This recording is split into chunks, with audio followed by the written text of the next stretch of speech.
Hey, Trojan Family, let's always try and remember what's really important. You are Locked On Trojans, your daily podcast on the USC Trojans, part of the Locked On Podcast Network, your team every day.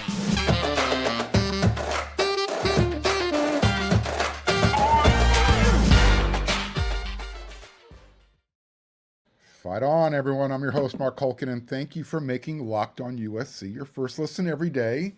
Whether you're watching on YouTube or wherever you like to download your podcasts, we are free, and I really do appreciate your support. If you are watching on YouTube and you want to become a subscriber, I want you to become a subscriber. It's really easy. Hit that red subscribe button. It's done. You like the episode, hit that thumbs up. Both would actually mean a whole heck of a lot to the show. And because Locked On USC comes at you 5 times a week, Monday through Friday, hit the bell notification button, and that way you will never miss an episode. Look, for me, the Trojan family is the second most important family member in our lives. Obviously, our blood family is first and foremost. We're heading into the Memorial holiday weekend, and Memorial Day honors America's military men and women who lost their lives in service, serving their country. So always remember, say thank you. And it's also it's important to remember, those who made the sacrifice. So all of us, myself included, we have the opportunity to enjoy what we have. And what we have, one of those things that brings everyone together, here, at least, is their love for USC, Trojan football, Trojan athletics. So while everyone is, taking the next few days, to be around their family and friends during this Memorial holiday weekend, I thought it would be kind of cool for the Trojan family maybe to kind of come together and remember some of the great players, events that kind of, bond us together. Look, we can see things differently with stuff that goes on in our everyday lives, that we have to deal with. But we can always come together, stroll down memory lane, and we could talk about those players that had, the greatest impact during their era, other eras. Because, let's be honest, those are always going to be fun debates. So, with that said, I have a handful of memories that are going to cause me that have caused me a lot of Trojan joy and sorrow, pain. I'm sure we've all felt the same pain after certain games and the same joy after a lot of wins. So again, there's a lot to choose from. I mean, way too many. So I'm going to give you one, and I want the feedback. You tell me who you want to remember over the weekend that just, when you think about Trojan football, Trojan basketball, Trojan whatever, this is who or what you think about. I remember in my youth, growing up as a kid, watching Ricky Bell just beast mode everybody. I mean, I was mesmerized by just how big and powerful he was. And you could just give him the football and he would just keep going. He was he was the original Energizer Bunny. When Ricky Bell was playing tailback for USC back in the early mid-'70s, his teammates called him the Bulldog because he growled when he carried the football. I'm going to quote former Trojan coach John Robinson. He punishes tacklers like no one I've ever seen. You watch all those defensive players patting each other on the back and shouting, "We're going to stop Ricky Bell." And then you watch the next play and their heads are slammed into the ground. He runs right over them. End quote. I mean, I don't know if you're aware of this, but who in the heck runs for over 350 yards in a single game? Well, we thought he had over that. In that game against Washington State, he ran the ball 51 times, and he's credited with 347 yards. And USC needed every single one of those yards to win that game, 23-14. The game wasn't even played in Pullman. It was played in Seattle in the new Kingdome, which I believe has been exploded. I don't even think that place is around anymore. It was new back then. Pardon me. Washington State was coached back then by Jackie Sherrill, who later moved on to Texas A&M. He was one of those characters of college football. Look, I've heard some really interesting anecdotes over the years, including that included Jackie Sherrill. One of them included a bull and castration. I believe that happened before their rivalry game with Texas. Anyways, Jackie Sherrill's quarterback at Wazoo at the time was Jack Thompson, the throwing Samoan. Really good quarterback. In that game, everyone thought Ricky Bell had set a new national record, so they took him out of the game. It was near the very end. Problem was, he was given credit for 7 yards gained earlier in the game. But some freshman running back by the name of, I don't know, Charles White, he's the one who actually carried the ball and should have been credited for those 7 yards. So at the end of the game, those yards were removed from Ricky's totals. Well, the next day, Ricky met with the sports writers, and Ricky didn't blame anybody. He understood it was just an honest mistake. He actually blamed himself because he lost 3 fumbles in that game. Quote, I'm quoting Ricky Bell, "I'm not disappointed that I didn't get the record. You writers are more disappointed than I am. The only reason I feel bad is because you guys feel bad. Winning is the most important thing. I was scared we were going to lose. I had fumbled 3 times, and the last time I fumbled, Washington State scored on the next play. I felt like a rat. But those fumbles weren't going to make me drop my head. I was going to do whatever it took to win," end quote. What did Ricky Bell do? He kept fighting on until he couldn't. So this weekend, remember, Memorial Day is a weekend that we get to sit back and hang out with our family, but it's a time to remember. Ricky Bell was, well, I'm saying this facetiously, he was robbed twice of winning the Heisman Trophy. He came in 3rd, and he came in 2nd place, respectively.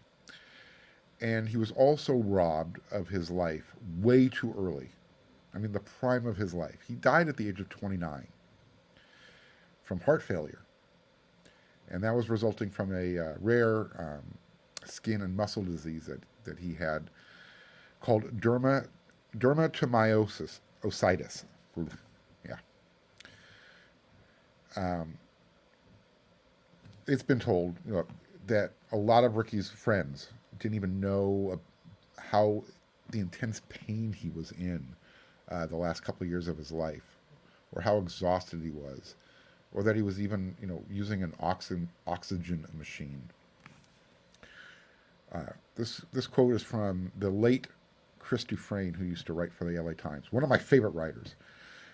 Quote, "People would call the house and ask how Ricky was doing, and he'd say, I'm great, just fine," according to his widow, Natalia. And she would say, "It made me so mad." I'd say, "Why are you saying that?" And he'd say, I didn't want anybody feeling sorry for me. I'm going to get better."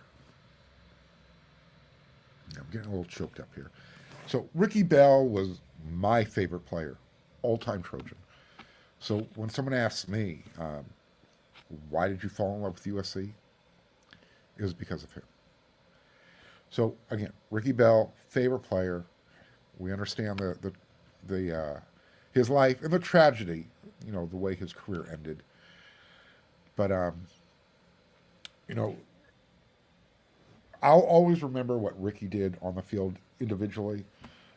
But as a team, the memory that I will always remember, and it's when USC killed UCLA on the football field, when Frank Jordan kicked that game-winning field goal back in 1977, I believe. That had me running around screaming like a banshee. I mean, if I was old enough back then, I would have been I would have probably pulled a Frank the Tank running around my neighborhood. Not joking. Had I been old enough, I probably would have pulled that off. If you don't know who Frank the Tank is, look it up. It'll all make sense. So, again, anytime the Trojans kill the Bruins, it's okay to celebrate as long as it's on the football field. We're not talking about literally. Just beat the Bruins. So, yeah, those are a couple of memories that I'll think about this Memorial Day holiday weekend. One for, a tribute to Ricky Bell. Other just because I like thinking about games when USC beats UCLA and Notre Dame. What are some great Trojan memories that you have that you'll think about over this Memorial Day holiday weekend? Let me know. Give me some feedback on YouTube. Until then, hey, and I want you to be comfortable this weekend. You need to check out Birddogs. These things are amazing. Whoop, wrong one. There we go. Literally, if you want to be comfortable, you just want to have a nice pair of shorts to lounge around in, get these things. Amazing. Because comfort below the belt line means everything to a dude. They've got this really stretchy fabric. You don't even need to wear underwear. You've got the underwear built into your shorts. And they also make pants. So if you've got a busy day, you can go from the practice field interviewing players and coaches. You can get right up to the press box, start working in there. You got a date? Perfect. You're still dressed. And again, these Birddog shorts and pants, they just give me the versatility to go anywhere, do whatever I want. I don't have to worry about changing. And doesn't matter what kind of body you have. So, football bods, dad bods, couch potato bods. Birddog can make you look good. Doesn't matter. So, get on the computer, pick up your laptop, jump online, pick up your mobile device, whatever. Go to birddogs.com/LockedOnCollege, and when you enter promo code LockedOnCollege, they're going to throw in a free custom Birddogs Yeti-style tumbler with every order. And that's pretty cool. So anyone who, out of high school, who's looking for an NIL deal, they're probably not going to garner a lot of interest from USC. I've said that before. I just want to say it again. And I want to say that again so you can keep that in mind when you ask the question, how come so-and-so isn't interested in USC? I hear that question often. Sometimes USC isn't interested in a recruit, and it's not always NIL related. Let me give you an example. And just because someone asked me the question on the Locked On USC YouTube channel, so I'm going to answer directly. Why isn't USC, or actually, why isn't the 5-star defensive end, rush end from Sale Point High School in Tucson, Arizona, Elijah Rushing, why isn't he interested in USC? Let's flip the question. I've asked around. Why isn't USC, why isn't he higher on USC's interest board, on their big board? I'm not implying anything, but sometimes there's just not a lot of interest, whether it's from the school or from the player. I don't know exactly. All I know is I asked a couple of people, and you just don't hear his name come up that often when they're talking about, defensive line, rush edge players that they're considering. If you ask him about it, they say, oh yeah, good player. So there's your answer. I always want to talk about recruiting. You guys gobble up recruiting like it's water, like it's air. You need it. We all need it. I want to give it to you. There's just not a lot happening this weekend. However, the following one is when June really starts to heat up and the visitors start their decision process. We know, because I've told you, that June is a huge month for USC football visitors. A lot of official visits throughout the month of June. We can add another name to the June 16th weekend, the big June Bash.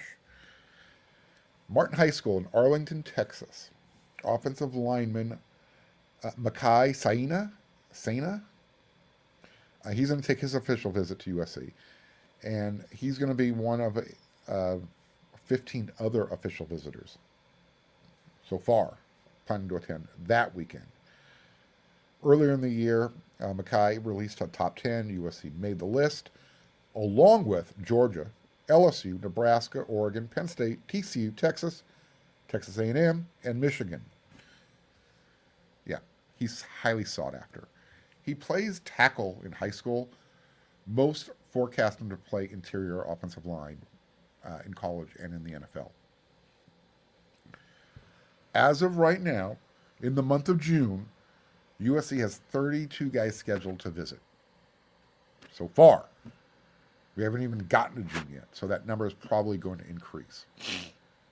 And they're all high-profile guys. Taylor Tatum, the number 1 running back in the country, and Xavier Brown, cornerback, Mater Dei High School.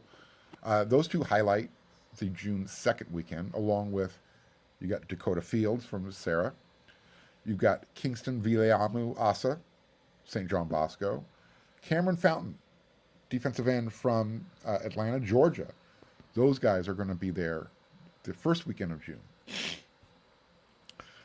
The following weekend, Kingston Vileamu Asa's teammate, commit to Georgia, safety Peyton Woodyard. As of right now, it looks like he's going to be flying solo. He's going to get Lincoln Riley and the staff all to himself. It might be planned that way. Maybe the staff wants it that way. Again, the fact that he's been committed to Georgia for as long as he has, and he's still leaving the door open, that kind of tells me he doesn't want to leave. He's one of those guys that if he sees the development and the improvement, he's one of those guys I think that will flip back to USC when everything's all said and done. And then the big weekend, the June 15th, 16th weekend.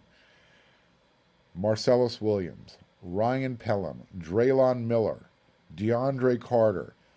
You got that 5-star wide receiver, Mike Matthews from Georgia. You've got USC commit wide receiver Xavier Jordan. And you got a bunch of other rush end edge guys, defenders like Jalen Harvey.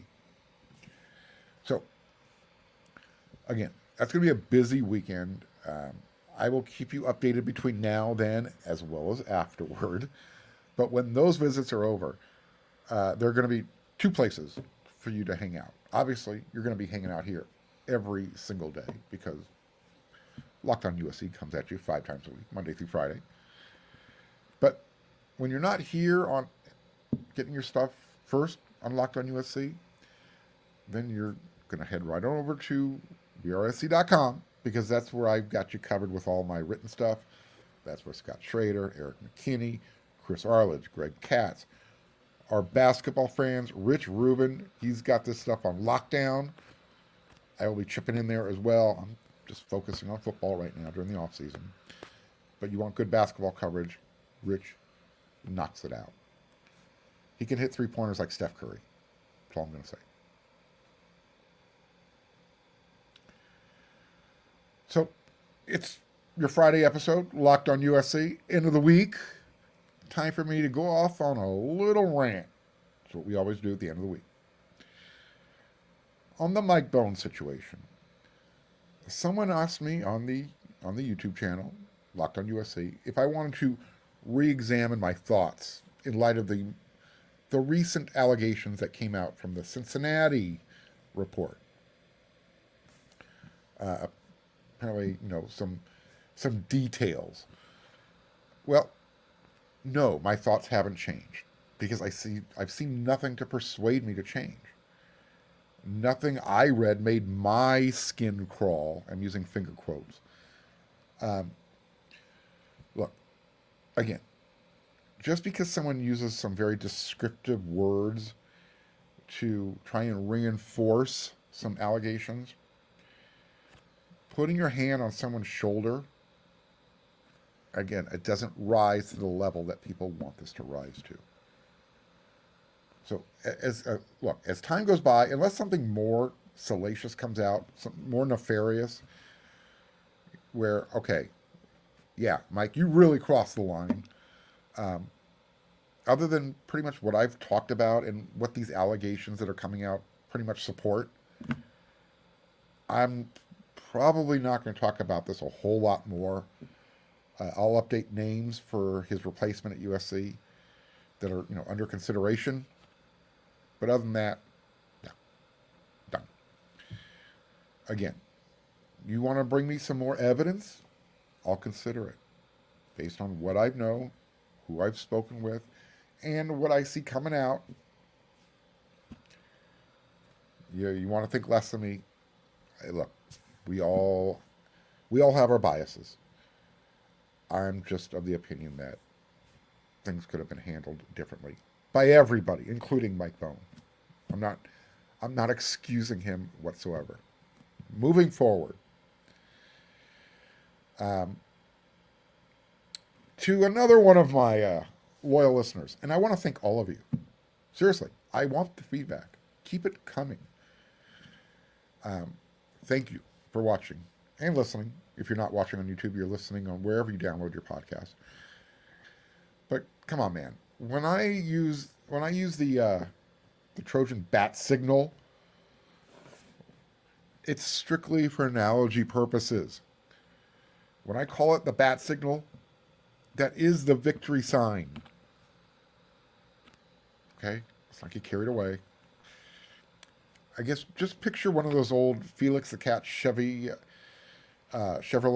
spotlights that used to shine up in the sky, shining one of those victory salutes. That's the bat signal. Okay? That's when you know USC football has gotten a commitment. When USC football or Lincoln Riley or anybody associated with the football program tweets out the victory sign, throws out the bat signal with the victory sign, you got a commitment. Don't let it ruin your day if I use a descriptive term like the bat signal. If you got something better, let me know. I'll consider it. But again, thank you for being a loyal fan, and fight on. And then, look, this is not really a rant going forward, but I was checking out another one of those preseason lists that's been coming out, and this one, USC, is very well represented. It's Athlon Sports preseason All-American and All Pac-12 teams. The All-American teams: Caleb Williams, first-team offense; Kalen Bullock, second-team defense; wide receiver Dorian Singer, second-team offense. That's the All-American portion of Athlon's preseason honors. Excuse me. USC went hard. I mean, they went heavy with the All Pac-12 honors. And this is where I raised my eyebrow a little bit on a few of these. Now, first-team offense: Caleb Williams, Dorian Singer, Mason Cobb, first-team defense; Kalen Bullock, first-team defense. First-team specialist: Eddie Zaplicki. Second-team offense: Justin Dedich, Jarrett Kingston. Okay, carrying a little reputation over from Washington State. No issue there. Jonah Monheim, second team. Okay, I think he's worth first team, but whatever. Second team defense: Eric Gentry. Okay, I can deal with that. Sia Wright, second team defense. Remember that one. I'm going to comment on that here momentarily. Third team offense: Mario Williams. Third team defense: Bear Alexander. Third team defense: Anthony Lucas. Okay. Third team defense: Jack Sullivan. Basically, if you transferred, you're all Pac-12. Third team specialist: Rayleigh Brown. Third team specialist: Michael Jackson III. Fourth team offense: running back Marshawn Lloyd. Fourth team offense: Rayleigh Brown. Fourth team defense: Max Williams. First of all, no fifth team, no honorable mention? Whatever. Guys who haven't even taken a snap in a Trojan uniform are getting honors. Okay, their reputation precedes them. I get it. Look, I'm not mad, but it's interesting to see who is where based on reputation.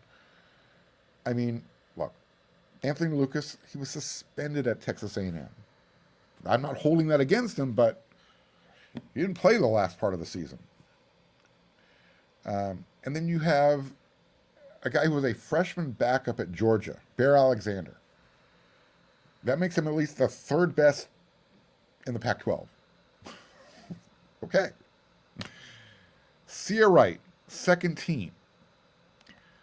Here's what I'm going to say to that. I think Sia Wright's a very good player. He's going to get a lot of playing time. But he might not even start this year. Jacoby Covington, Christian Roland Wallace, and Damani Jackson. Those guys aren't even listed.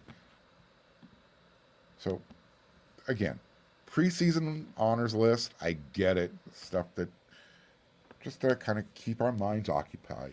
Stuff to talk about.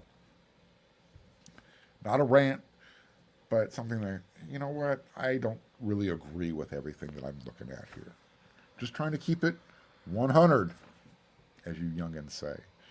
Anyways, that's another episode of Locked on USC in the books. I hope you enjoyed it. I hope you have a great Memorial Day holiday weekend.